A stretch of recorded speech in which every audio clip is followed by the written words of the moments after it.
नमस्कार, मैं रवीश कुमार। क्या अदानी ग्रुप पर लगे फ्रॉड के आरोप एलआईसी को भी ले डूबेगा?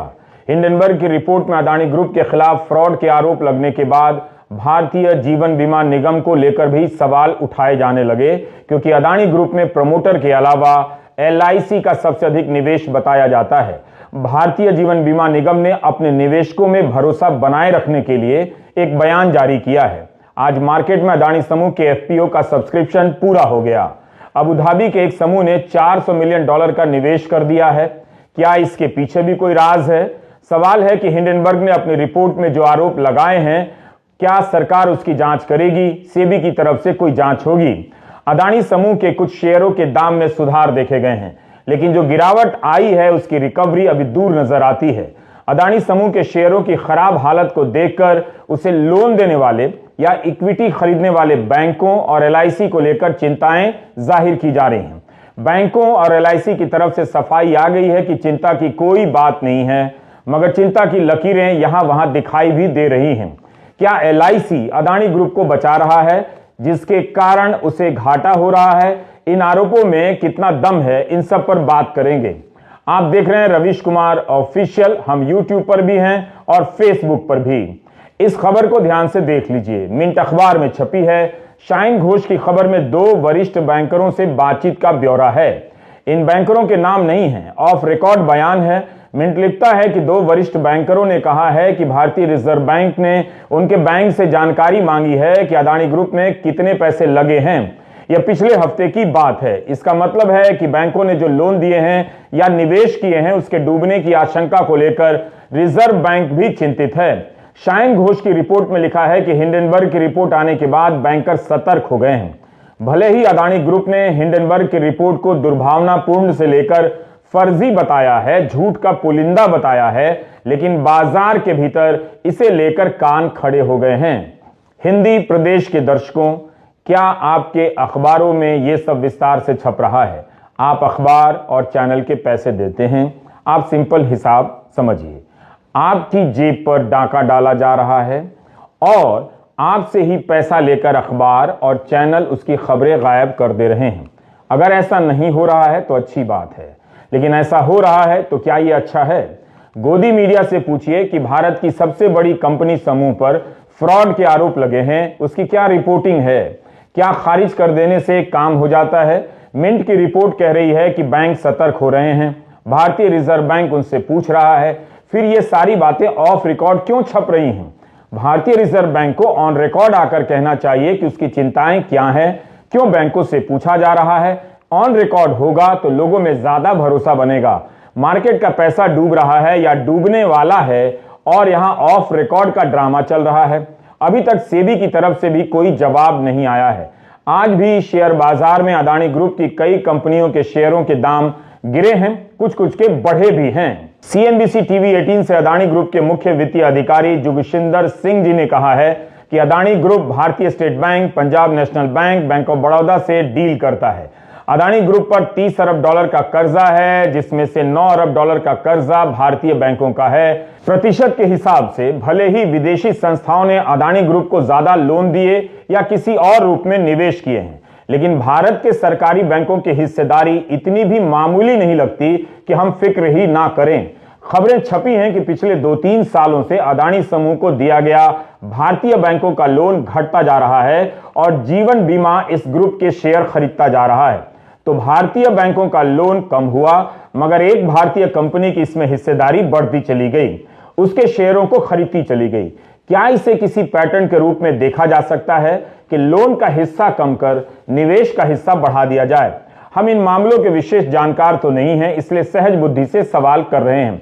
वैसे अदानी ग्रुप संकट में आया तो उसे लोन देने वाली विदेशी संस्थाएं भी संकट में आ सकती हैं और तब यह भारत की छवि के लिए अच्छा नहीं होगा। इन विदेशी संस्थाओं ने इसी भरोसे लोन दिया होगा कि भारत की कंपनी है तो नियम कानून से चलती होगी, कोई फ्रॉड हो ही नहीं सकता। हिंडनबर्ग की रिपोर्ट के आने के बाद जिस तरह से पहले की कंपनियां बर्बाद हुई हैं, अगर वैसा कुछ हो गया तो क्या भारतीय बैंक या विदेशी संस्थाएं इस झटके को बर्दाश्त कर पाएंगी?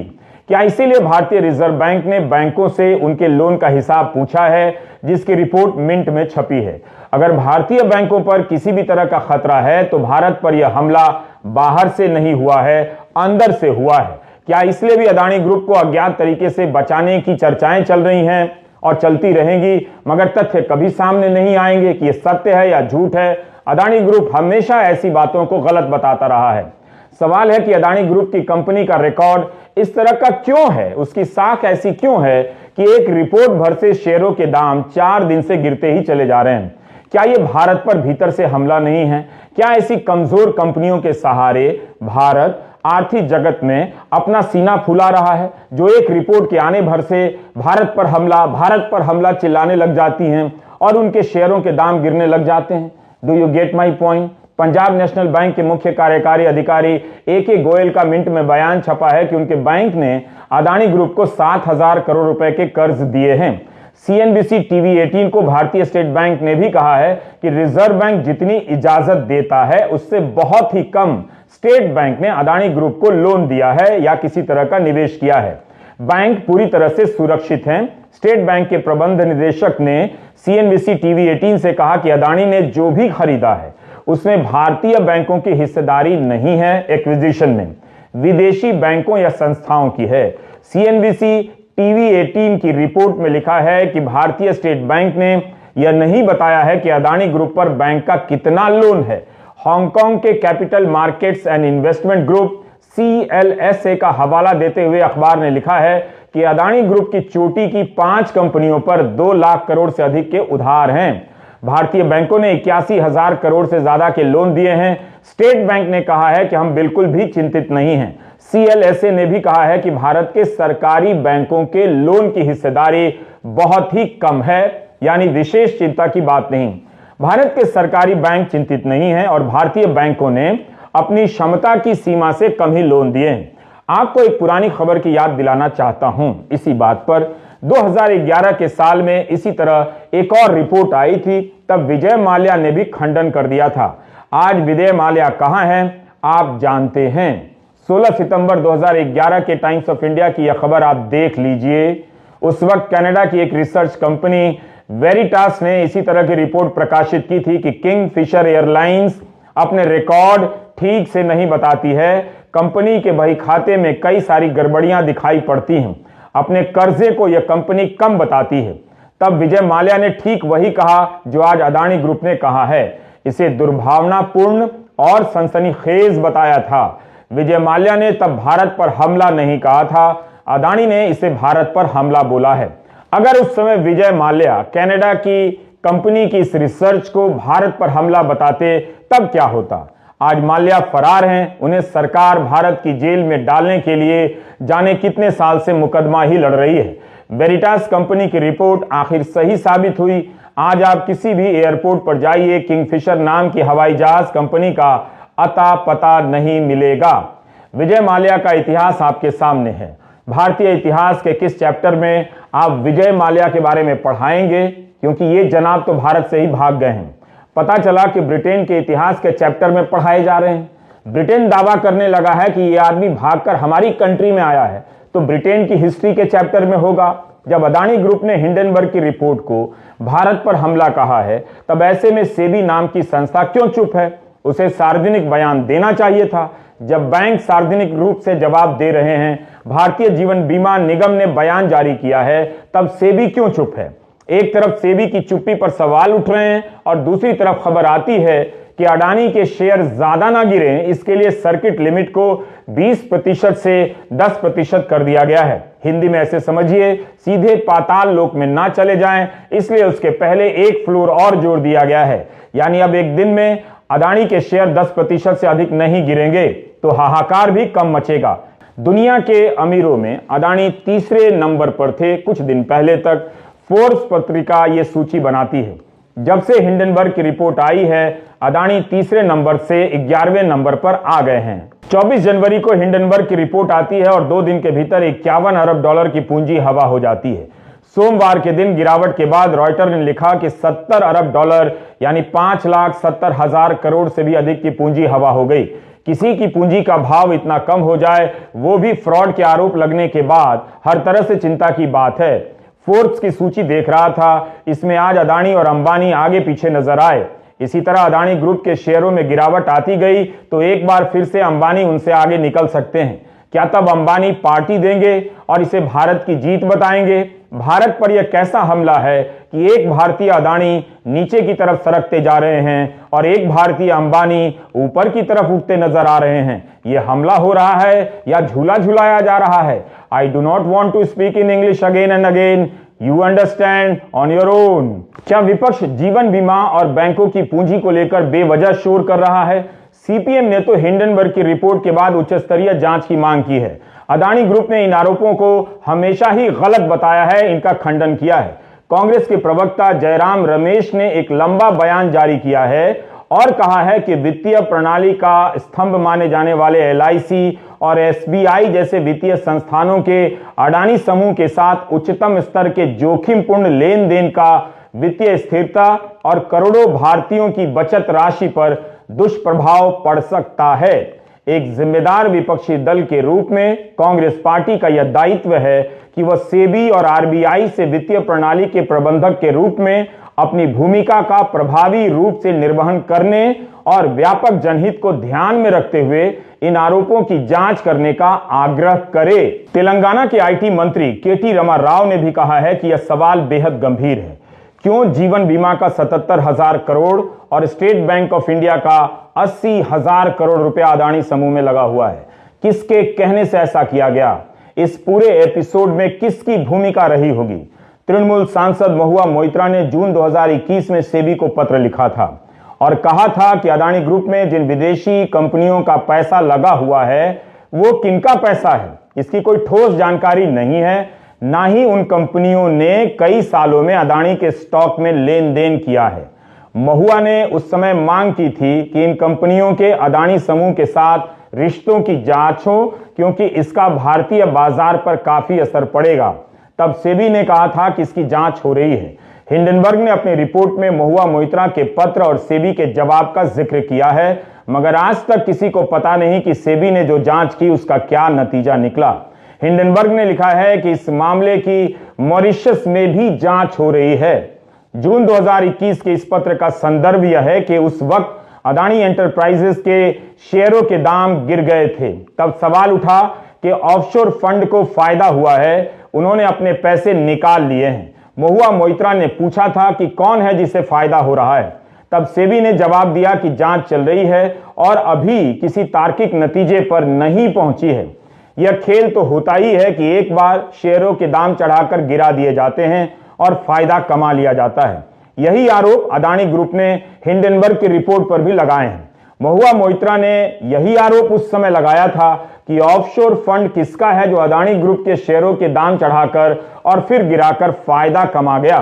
तृणमूल सांसद महुआ मोइत्रा ने 30 जनवरी को फिर से सेबी को पत्र लिखा है। उन्होंने ट्वीट करते हुए लिखा है कि सेबी के अलावा यह पत्र वित्त मंत्री, ईडी, डीआरआई, सीबीडीटी को भी लिखा गया है और अदानी ग्रुप की कंपनियों की जांच की मांग की गई है। पैसे को गोल गोल घुमाकर राउंड ट्रिपिंग के जरिए मुनाफा कमाने के आरोप लगाए गए हैं। संदिग्ध विदेशी निवेश के भी आरोप हैं। इन सब की जांच की मांग महुआ मोइत्रा ने अपने पत्र में की है। महुआ ने लिखा है कि क्या कोई सुन भी रहा है या सब शीशे के घर में बंद हो गए हैं जहां आवाज नहीं पहुंच रही है। महुआ मोइत्रा इस पत्र में कह रही हैं कि अदानी समूह ने हिंडनबर्ग को जवाब में कह दिया है कि ये निराधार हैं, झूठे इल्जाम हैं, जिन्हें भारत के सुप्रीम कोर्ट ने, उच्चतम न्यायालय ने खारिज कर दिया है। महुआ ने कहा है कि हमें आज तक नहीं पता कि इन स्टॉक का मालिक कौन है, किसे ये फायदा पहुंचाते हैं और इनका इतिहास क्या है। इनका इतिहास क्या है? आज जब देश को सही इतिहास के नाम पर फर्जी इतिहास पढ़ाया जा रहा है, तब किसे फुर्सत है कि इस तरह के निवेशकों के इतिहास की जांच करें। एक सांसद के तौर पर महुआ मोइत्रा ने इन संदर्भों को लेकर संसद में कई बार सवाल उठाए हैं। 19 जुलाई 2021 को वित्त राज्य मंत्री ने जवाब भी दिया कि सेबी और डीआरआई, हिंदी में राजस्व आसूचना निदेशालय, अदानी समूह की कुछ कंपनियों की जांच कर रहा है। तो उस जांच का क्या नतीजा निकला? 2 साल हो गए, कुछ तो निकलना ही चाहिए और इस वक्त बताना भी चाहिए। इसलिए महुआ मोइत्रा के सवालों को ध्यान से सुनिए। महुआ ने अपने पत्र में कहा है कि अदानी सीएफओ के स्टेटमेंट से ऐसा लगता है कि सेबी ने अपनी जांच खत्म कर ली है। और अगर ऐसा हुआ है तो लग रहा है कि अदानी ग्रुप कोर्ट में जीत गया है और सब इल्जाम खारिज हो चुके हैं या सेबी ने उन्हें बरी कर दिया है। मैं पूछना चाहती हूं कि कब यह जांच पूरी हुई, क्या बातें सामने निकल कर आई, क्या कार्रवाई हुई है, कोर्ट में क्या भेजा गया है और कब भेजा गया है। अब आपको समझ आ रहा होगा कुछ कुछ। क्या महुआ मोइत्रा ने भी अदानी ग्रुप में निवेश को लेकर पत्र लिखकर भारत पर हमला कर दिया?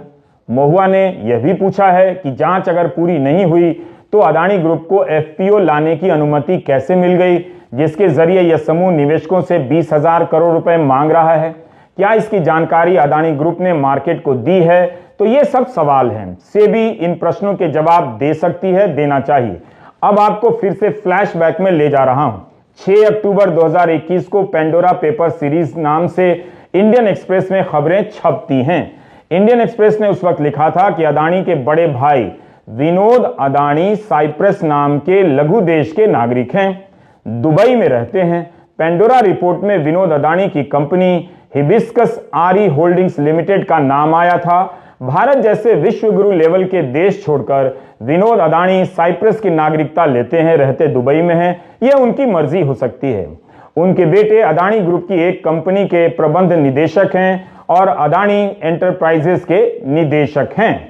अदानी समूह ने 413 पन्नों के अपने जवाब में कहा है कि विनोद अदानी के पास उनके ग्रुप का कोई पदभार नहीं है और ना ही रोजमर्रा के काम में कोई हस्तक्षेप है। हिंडनबर्ग ने अपनी रिपोर्ट में इल्जाम लगाया है कि विनोद अदानी की मॉरिशस में 38 शेल कंपनियां हैं जो अदानी की लिस्टेड और प्राइवेट कंपनियों में अरबों डॉलर का लेन देन करती हैं। यहां तक कि अदानी ग्रुप के मुख्य वित्तीय अधिकारी जोगिशिंदर रॉबी सिंह जी भी ऑस्ट्रेलिया के नागरिक बताए गए हैं। मिंट अखबार ने अपने साक्षात्कार में लिखा है कि जोगिशिंदर ऑस्ट्रेलिया के नागरिक हैं। इनके पास पीआईओ कार्ड है, पर्सन ऑफ इंडियन ओरिजिन का कार्ड। इससे उनके प्रति मेरा सम्मान और बढ़ गया थोड़ी देर के लिए, क्योंकि उनके पहले वीडियो में ऑस्ट्रेलिया का झंडा नहीं था, हमारा प्यारा तिरंगा था। कोई साइप्रस का नागरिक हो जाए या ऑस्ट्रेलिया का हो जाए, कोई ऐतराज नहीं है मुझे। अब चूंकि अदानी ग्रुप ने भारत पर हमला कहकर राष्ट्रवाद को बीच में ला दिया है, इसलिए यह छोटा सा सवाल पूछ रहा हूं। मेरा सवाल है कि केवल भारत के खिलाफ हमला कैसे हो गया? अगर भारत के खिलाफ हमला है तो हिंडनबर्ग की रिपोर्ट साइप्रस और ऑस्ट्रेलिया के खिलाफ भी हमला है। अपना डेटा बचाइए, सारा डेटा रील्स और गाने सुनने में खर्च ना करें। इस तरह के लंबे वीडियो देखा करें, ठहर कर सोचा करें, तब समझ में आएगा कि आपका डिब्बा कैसे गोल हो रहा है। जोगिशिंदर रॉबी सिंह जी ने इतिहास की एक ऐसी व्याख्या कर डाली है कि अब मुझे भी अफसोस हो रहा है कि मैंने केमिस्ट्री में बीए क्यों नहीं किया, बीए मतलब डिप्लोमा क्यों नहीं किया। हम आपको बता दें कि 30 जनवरी को मिंट के स्वराज सिंह धनजल, अनिरुद्ध लस्कर और सतीश जॉन ने जोगिशिंदर सिंह का इंटरव्यू किया है। जोगिशिंदर सिंह अदानी ग्रुप के मुख्य वित्तीय अधिकारी हैं। उनसे सवाल पूछा गया कि आपको इस बात से परेशानी नहीं हुई कि बाजार ने आप पर नहीं, हिंडनबर्ग की रिपोर्ट पर भरोसा किया? जोगिशिंदर सिंह जी कहते हैं, ध्यान से सुनिएगा, मैं इतिहास का छात्र हूं और पंजाब का हूं। मुझे हैरानी नहीं हुई है। जलियांवाला बाग में केवल एक अंग्रेज था जिसने गोली चलाने के आदेश दिए। उसके बाद भारतीयों ने ही भारतीयों पर गोलियां चला दी। तो मुझे अपने भारतीय नागरिकों के व्यवहार पर अचरज क्यों होगा? नहीं होगा। कोई गोरा आदेश देगा और कुछ भारतीय गोली चला देंगे, इसकी संभावना तो है। मेरे राज्य में हुआ है, हमने उस दिन को याद रखा है। मुझे नहीं पता था कि मेरे और जोगिशिंदर रॉबी सिंह जी में एक समानता भी है। हम दोनों इतिहास के विद्यार्थी रहे हैं। What a nice thing. इतिहास पढ़कर वे मुख्य वित्तीय अधिकारी बन गए। मैं पत्रकार से एंकर और एंकर से अब यूट्यूबर बन गया हूं। उनकी इतिहास की समझ पर तो इतिहास विषय का ही नाम बदलकर, ध्यान से सुने, बकवास रख देना चाहिए। फ्रॉड की रिपोर्ट आने के बाद निवेशक अदानी के शेयर बेच रहे हैं और जोगिशिंदर सिंह बेचने वालों की तुलना उनसे कर रहे हैं जिन्होंने जनरल डायर के आदेश पर जलियांवाला बाग में हिंदुस्तानियों पर गोलियां चला दी। चल क्या रहा है इस देश में? इनको ऐसा इतिहास कौन पढ़ा रहा है?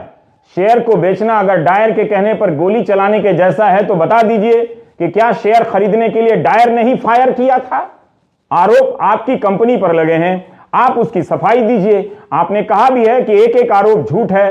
बात है कि अदालत में कुछ साबित तो हुआ नहीं, मामला अदालत में ही नहीं गया तो साबित कैसे होगा? तब होगा जब कोई जांच होगी, पहले जांच होगी फिर चार्जशीट बनेगी, तब तो अदालत में बहस होगी। अगर कोई जांच एजेंसी उनके दफ्तर तक आने में किसी वजह से घबरा रही है तो खुद जाकर उसके अफसरों को ले आइए। यह सब करने के बजाय उल्टा आप कह रहे हैं कि गोरे के आदेश पर कुछ भारतीय गोली चला रहे हैं, लोगों के पैसे डूब रहे हैं और आपको डायर का फायर नजर आ रहा है। अगर अदानी के शेयर बेचने वालों में कोई संघ का सदस्य निकल गया, बीजेपी का सदस्य निकल गया, तब क्या होगा? जोगिशिंदर सिंह को यह बात मालूम है क्या होगा? भाई, लोगों ने शेयर मार्केट को मुगल गार्डन बना दिया है, जब चाहा नाम बदलकर अमृत उद्यान रख दिया। This is what I have a problem with, not knowing history and yet claiming to be a student of history. So brazen. सवाल है कि अदानी ग्रुप के साथ साथ एलआईसी का भी निवेश डूबा तो क्या होगा? क्यों एलआईसी को नहीं लगता है कि अभी इतनी बुरी हालत नहीं आई है कि अदानी के शेयर बेचकर निकला जाए? ट्विटर पर कई लोग जो खुद को ऐसे विषयों के जानकार बताते हैं, ये सब सवाल कर रहे हैं। राजनीतिक दल भी एलआईसी को लेकर सवाल उठा रहे हैं। एलआईसी की तरफ से जवाब आया है। आज भी एलआईसी के शेयरों के दाम में कुछ गिरावट दर्ज हुई है। इस जवाब में बताया गया है कि 31 दिसंबर 2022 तक अदानी समूह में भारतीय जीवन बीमा निगम ने 35,915 करोड़ रुपए का निवेश किया था। इसमें इक्विटी भी है और कर्ज भी है। अदानी समूह की सभी कंपनियों में 30,127 करोड़ की इक्विटी खरीदी गई थी, जिसका मूल्य 27 जनवरी तक 56,142 करोड़ था। भारतीय जीवन बीमा ने जिन कंपनियों में निवेश किया है उनकी क्रेडिट रेटिंग भी डबल है, AA है, और निवेश के नियमों के तहत ही सारा निवेश हुआ है। भारतीय जीवन बीमा की कुल संपत्ति 41,66,000 करोड़ की है। इसके अनुपात में अदानी ग्रुप में 1% से भी कम पैसा लगा है। इस जवाब से एलआईसी भरोसा देना चाहती है कि अदानी ग्रुप में 36,000 करोड़ का निवेश उसकी कुल संपत्ति के अनुपात में 1% भी नहीं है। इसलिए चिंता मत कीजिए। कांग्रेस अध्यक्ष मल्लिकार्जुन खड़गे ने आरोप लगाया है कि 2 दिनों के भीतर जीवन बीमा के शेयरों के भाव में 22,442 करोड़ रुपए की गिरावट आई है। एलआईसी ने अदानी ग्रुप में पैसे क्यों लगाए हैं? यह एक तरह की लूट है। जीवन बीमा के प्रबंध निदेशक राजकुमार का बयान बिजनेस स्टैंडर्ड में छपा है कि अदानी के एफपीओ में 300 करोड़ का निवेश बोर्ड की मंजूरी के बाद ही किया गया। आगे और निवेश का प्लान नहीं है। 30 जनवरी को रॉयटर को दिए इंटरव्यू में राजकुमार ने कहा है कि इस समय स्थितियां बदल रही हैं, वास्तविक स्थिति क्या है उसे लेकर हम निश्चित नहीं हैं। चूंकि हम बड़े निवेशकों में से हैं, इसलिए हमारा अधिकार बनता है कि सवाल पूछें, और हम 1-2 दिनों के भीतर सवाल पूछेंगे। तो ये बात है, जीवन बीमा भी कह रहा है कि सवाल पूछेंगे, जवाब से संतुष्ट नहीं हुए तो फिर से सवाल पूछेंगे। हम भी सवाल पूछ रहे हैं। क्या इन सवालों और जवाबों की जानकारी आम जनता को दी जाएगी? जीवन बीमा के निदेशक ने कहा है कि लंबे समय की सोचकर आगे चला जाता है, बशर्ते कोई बुरे हालात पैदा ना हो जाएं। इससे ज्यादा क्या बुरे हालात होंगे जब खबरें छप रही हैं कि जीवन बीमा के शेयरों में भारी गिरावट आई है। 28 जनवरी को इंडियन एक्सप्रेस के संदीप सिंह ने लिखा कि अदानी समूह में सबसे बड़ा निवेश भारतीय जीवन बीमा का है। इस कंपनी में उसके निवेश का मूल्य 72,193 करोड़ से घटकर 55,565 करोड़ का हो गया। 2 दिनों में 22% की गिरावट हो गई। यही नहीं, भारतीय जीवन बीमा निगम के अपने शेयरों के दाम भी 2 दिनों में 5.2% गिरे हैं। अलग अलग मीडिया रिपोर्ट में जीवन बीमा के घाटे को 18,000 से लेकर 24,000 करोड़ तक का बताया गया है। यह भी पुराना आंकड़ा है, पिछले 2 दिनों की गिरावट का इसमें हिसाब शामिल नहीं है। आखिर भारतीय जीवन बीमा निगम ही क्यों अदानी ग्रुप में सबसे बड़ा निवेशक है? क्या अदानी ग्रुप में निवेश की समझ केवल एलआईसी के पास ही है? दूसरे निवेशकों के पास ये समझ नहीं है? आज अदानी ग्रुप के साथ साथ सबसे ज्यादा नुकसान उठाने वाली कंपनी में एलआईसी भी है। उसे one of the biggest losers कहा जा रहा है। शेयर बाजार में शेयरों के दाम गिरते चढ़ते रहते हैं, मगर एक कंपनी के रिसर्च पर भारत की इतनी बड़ी कंपनी के शेयरों के दाम इस तरह गिरने लग जाएं, यह कोई छोटी बात नहीं है। अगर यह रिपोर्ट नहीं आती तो बाजार में ऐसा कुछ भी माहौल नहीं था कि अदानी ग्रुप के शेयरों के भाव में कई लाख करोड़ की गिरावट आ जाती। कुछ दिनों तक बजट की चर्चा होगी। इस चर्चा की आंधी में यह मामला किसी सूखे पत्ते की तरह उड़कर किनारे लग जाएगा। हिंडनबर्ग ने शॉर्ट सेलिंग से जो कमाना था कमा लिया होगा, लेकिन जो आरोप सबके सामने रख दिए गए हैं उसका सामना इतना बड़ा देश क्या इस तरह से किनारे लगाकर करेगा या सामने आकर जांच करेगा और सवालों के जवाब ढूंढेगा, आपको बताएगा। नमस्कार, मैं रवीश कुमार।